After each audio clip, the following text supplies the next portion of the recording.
Cool. So 4 stars for 20 Feet from Stardom, and that wraps up this week's reviews section. Let me just set my watch. It's 11:55, almost pod night. Enough time for one more interview. One more interview before 12, just to keep us warm. Reece Shearsmith, former member of the League of Gentlemen, has been on the podcast before, but we were delighted to welcome him back, especially as he brought his long-time writing and acting partner and fellow former leaguer Steve Pemberton with him. They're the creators, writers and stars of the brilliant BBC Two comedy series Inside Number 9. If you haven't seen it before, it's out on DVD this week. It's dark, dangerous, twisted, and very, very funny. As for Pemberton and Shearsmith, they were a delight, and they were talking to me and Nick DeSemnian. Enjoy, if you dare. No, enjoy, seriously.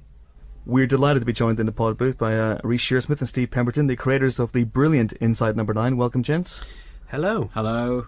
How is it going? Having us. Yeah. I imagine, Reece, you were saying before we started that you haven't really been together much to talk about this, so I imagine you're not really talked out about Inside Number 9. No, not really. It's kind of, we do our annual, when we ever have anything on television, it's always nice to go in Sainsbury's and get the papers and read what people are saying about it. The report, we call it the report, yeah. And we've been able to do, we haven't done the report together because we've been each doing it's all online filming. now, you don't have to. I mean, it used to be when the League of Gentlemen was on, you had to go and stand in W.H. Smith's and be glared at while you went through everything, including the Financial Times. You're much more bold about tearing open the plastic and just pulling out the I used to do that. You did, and it's like, Steve, people can see you doing it, you're never going to buy it, and just pulling out the guide of the Guardian and then just pushing it back in. Yeah. I would never dare do it, so I ended up buying it all. But yeah, you're right, it's all online. So if the review was good, for example, in a paper, would you buy the paper, or would... No, I would just be relieved that it was good. Yeah. The good reviews are a relief, the bad reviews are the ones you remember. Oh, really? Yeah. Okay, so why do you torture yourself by looking at stuff just in case it's bad? Just in case. Yeah. No, it's just interesting to get take the temperature. It's more interesting to take the temperature of what people, for example, on Twitter think of it, because you're getting real viewers. You know, the review side of it. It's just nice to know, you know, how it's been generally perceived and how other people will start perceiving it. If something has got generally good reviews, it'll be, you know, perceived to some degree as a hit, I think. And also, in actual fact, it's the previews that are more important, isn't it? They tell you, oh, tonight there's a thing on. Yeah. And the reviews are after the event, and it doesn't really matter anymore. Yeah. So that's when you want to get pick of the days. Sometimes you get pick of the day and it says it's rubbish within it. Yeah. It's like, why have you picked it? Pick of the day, avoid at all costs. Yes, it literally, I often get that. But it seemed to me there was an enormous groundswell of support behind Inside Number 9. A lot of people were especially bigging up A Quiet Night In. Yes, they were, weren't to they? watch this episode. If you don't watch any other episode of the show, watch this one. Yeah, people were enamoured of the exercise, you know, of the quiet thing, and that was good because it was a challenge to write it and get to the end without speaking. Yeah, we began writing it, thought we could maybe get like 10 minutes out of the conceit of them robbing the house and having to be quiet, but then we just kept going, and it came out really well. So I think people, and also I think it's just a surprise that it's just so silly and no real darkness to it. It was like me and Steve doing Chuckle Brothers for 25 minutes, and that, I think, it's the one time we haven't shot ourselves in the foot and left a sour taste, where it's just out and out trying to be funny, and consequently loved. You haven't been approached by the Chuckle Brothers to take over their legacy? We haven't yet. I mean, we're waiting on it. We always wanted to do, there was a children's programme called Brum, about a little yellow car, right. And there was robbers in that every week, and we try to actually put a request, can we be the robbers in Brum? And it closed, it shut it down, and they stopped filming them, so we couldn't get in on it. Well, specifically so you couldn't get in on it. That's what it sounds like. You're accusing them of shutting down the No, I don't know if that was a direct correlation, but we didn't get I'm intrigued by your how you guys ride together. Has that changed over the years? The process is perhaps easier than it used to be, but no, I mean, we both like to be in the same room at the same time. We both like to talk an awful lot before we start writing, and catch up on the news and the gossip, and but not just that. You don't want to start writing until you've got a good jumping off point, or something that's really either tickled you or you feel has got a real, weight to it. And we always like to know what's the thing that we're trying to get. Yeah, what's the hook? What's the hook of the story? Yeah, if you start without, it's a little trick to just to feel on firmer ground when you are beginning literally writing words down. Because if you start writing and you're not quite sure of it, very quickly it feels all at sea, and You drift. you drift, and you think it's not working, and then that, I think, is enough to stop you in your tracks and think we don't know what we're doing. And so we kind of really need to know what it is that we're, you think of a story, then you split it down into how many journeys into a scene do we need to tell it, and then also what's the funny thing about it as well within it. It's almost the last thing, the last requirement is We what's always funny. do a joke pass at the end because there's always room for a couple more jokes. So I really love going back, and when it's all tight and nicely scripted and nicely plotted, do a joke pass, and just anywhere you can shove in a joke, because it's our first thing is telling a good story, and hopefully inside number 9 is 6 good stories. That was the intention. So did you write them in a particular sequence and then shown out of sequence, or how No, we wrote just them wrote them, didn't we? And then in a random sequence. it was Really, the first one was probably Tom and Jerry that we wrote. Yeah. Because that was based on a play we'd written many years before, and then in terms of putting them out, we wanted to have the variety. So you alternated something darker and more psychological with something lighter and funnier, and that's Yeah, there was debate. That was the fun game to play. Right, what's the order that they're going to go out in? There was a time when the first one was going to be the quiet one, and we thought it's good and it's great, but it maybe for the first one it seems like too gimmicky. I don't know. We thought it's quite a thing to get your head around that no one's speaking. It's not, but it might just be like, what is this weird? Are they all going to be like this? Because people are stupid. So we just thought a good one to start would be the Sardines Whiskey. It's got lots of faces in it, and people are enamoured of. also look, it that's set up him the and that's idea her. of an enclosed space every week, and the idea of it being claustrophobic and creepy. I think Sardines ticked a lot of boxes, and it's very funny. I mean, we were sitting watching on the monitor, Tim Key and Rebecca and Catherine. Playing Rebecca, and just killing ourselves laughing, just thinking people might not find this as funny as we do. The kind of awkwardness of it, but That's two amazing. brilliant performances. It's amazing, and it's a bit like sequencing an album, I guess. Yes, Yeah. And now it you've was- got it was- your difficult second album coming up. Are you writing Yeah. season We're not series writing 2 yet or? because we're too busy doing other filming things. But we've got a window of opportunity to film it in the summer, to write it in the summer, and hopefully film it at the end of the year.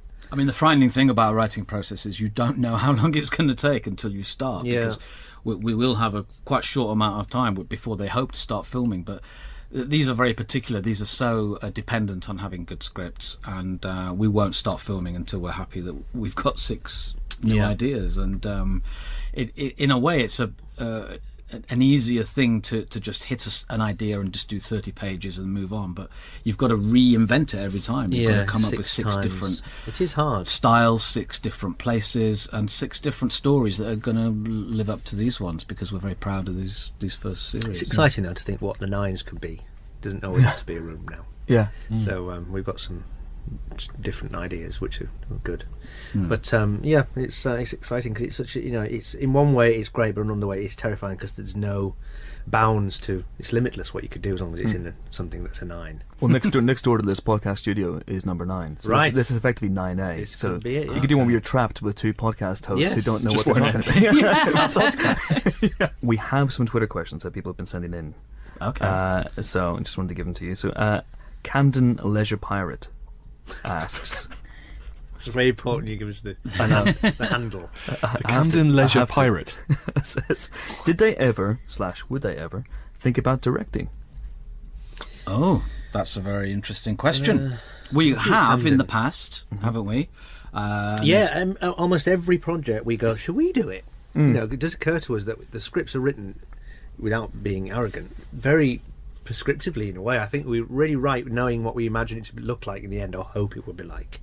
So we thought it wouldn't be too much of a leap to think we could do it, but then we've always ended up thinking it's too Orson Wellesian, and we've got too many things to be thinking about, and dare to think someone else might know better than us. And to be fair, I mean, David Kerr, who was our fantastic director on this, and attacked each one in a completely different way, has done a brilliant job. But I think the answer to the question is yes, we would in the future consider, but probably not to be in it is the answer, Okay, or for one of us to take more of a lead behind the camera and one of us in front. But Yeah. I think if we were both in something, it's not having any objectivity is what we're scared of, and the technical knowledge. But I think we should definitely give it a go. Thanks, Camden Leisure Pirate. It's all for you. Good recall. Somebody else asks, any particular reason for the hair in each episode? Hare. Oh, yes. Well, people might not know, but we decided, just as a game for ourselves, really, to put one ornament or one object that would be on every set, and we chose this this kind of small silver hair with these big long ears, and we didn't mention it in any interviews. We just left it there. Sometimes you can barely see it, but someone spotted it. Rosie Riley spotted it, and there's no particular significance other than we just thought it was a nice, just another link, and it was became our little good luck charm.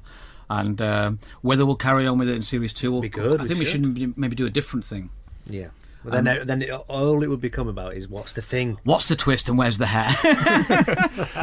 Psychedelic Brie asks, is it wrong that I find Papa Lazarou sexually attractive? Yeah. Yes, absolutely wrong. Yeah, nice and simple. Steve, you're not on Twitter. You were on Twitter for one night only. I did. And then you got blocked. I got something went wrong with my account. I think it went from 0 to 100 tweets too quickly, and they took me off. But it was suspended. No, I found it fascinating, and I find it fascinating following Reece and what goes on, because I do dip into it and have a look, but I don't want to be on it myself now. We have another question from at Old Dark House, who says, absolutely love the Psychophil Halloween special. Any chance of an Inside Number 9 Halloween special? And then someone else asks, Sparkly L asks, would you think about doing a feature length Inside Number 9? So I guess those two are slightly similar. I mean, in terms of the Halloween special, I don't know what would make it special unless it was Halloween themed. But I mean, we did a League of Gentlemen one and a Christmas one, which was an hour, and we did the Psychoville Halloween, which was an hour. So I suppose giving yourself that extra bit of time means that you can go a bit deeper. We've used the anthology format within those specials, whereas the whole series of Inside Number 9 is an anthology. So I don't think we'd be as likely to do a Halloween special, but we could.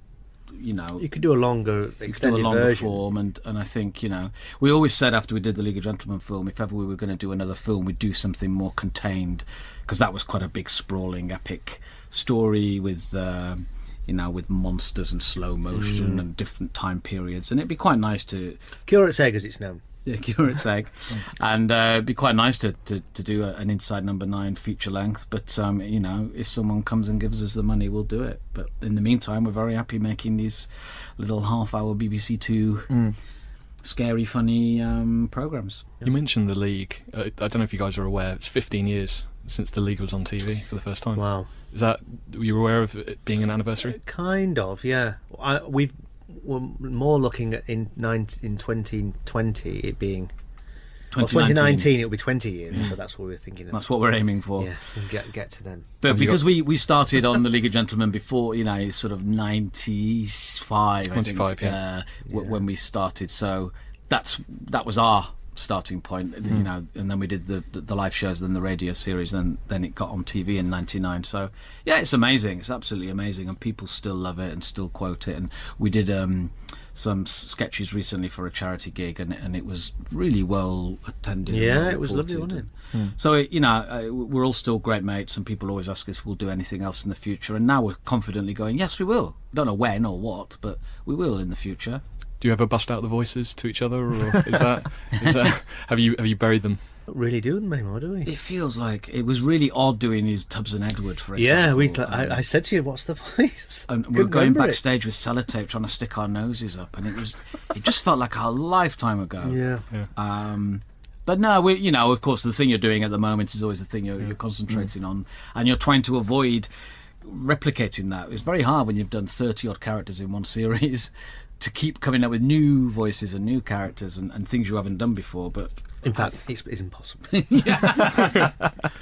So I'm going to ask a question related to that, and then just we've got one last, and then we'll let you guys go. When you were last here, Reece, you were just about, I think the four of you were just about to meet up and do the commentary for Theatre of Blood. Oh yes, we did together, yeah. And that's coming out next month, I believe. Yes. How was that? Was it a raucous experience, or? It was good. Yeah, I mean, it was great to watch it. It's one of those films that you just want to watch. So I think there might have been lulls in it where we all just quietly ended up watching it. Just talking along with the dialogue. Yeah, just saying it.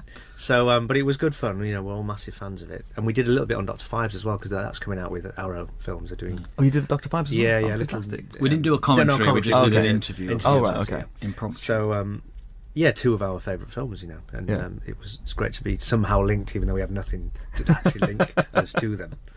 So yeah, that's coming out soon. I can't wait to get a copy. It'd be nice. It'd be an actual lovely print of it, I think.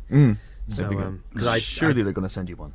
Oh yes. Yeah. sure, Okay. I'll get a Okay. copy, yeah. All right. Good. Hope so. We don't have to remind people to send you a copy of that. And the last thing is you're talking about the new characters you created for Inside Number 9. Who's your favourite? Which ones were your particular favourites to play? My goodness, hard, isn't it? I think my favourite is Tom and Jerry, just because it's something that's very prevalent to me and Steve. It felt like a time that we really had on the dole in a flat in Highgate. Yeah. And playing board games, and somehow it's captured a moment that we kind of really shared. And I think there's something about that episode that feels almost autobiographical to me, and that's the nice. And thing I've to been kind of working on have. destroying him since. Yeah, It's not working. yeah. So I think that one is my favourite, and it was a good surprise as well. And just that story is a very intriguing story. I love the scene at the door, the initial scene when he wants to give me my wallet back and all that. It's a funny idea. So that was my favourite, and even though it was kind of quite a straight character to play, it was nice to play the decline. Yeah, absolutely. So And that would be my favourite. I really enjoyed the understudy. It took us a long time to write, but the scene where we kept making each other laugh the most is when I come back in the wheelchair. That was a funny scene. We got obsessed with having this baseball cap on that his carer had obviously plonked on his head, and just getting the angle right. And we just I don't want to wear that hat. You've got to. It looks good on you. keep the sun off your face. Don't And we want to just wear it. You can't killing take it off 'cause ourselves he's laughing. Paralysed. It's just the awfulness of the situation. That it's like Banquo's ghost coming back into the room, and and that he goes and sits behind me, knowing I can't even turn around to look at him, and so that was good fun, and it's always nice to be able to be hammy, and that's what you're meant to be. So I quite like that. well, guys, it's been an absolute pleasure having you here, and hope to see you guys soon. Steve Thank Pemberton you from very Shearsmith. much. Thank you so much. Thank you. Thanks. Bye. Bye. Thanks.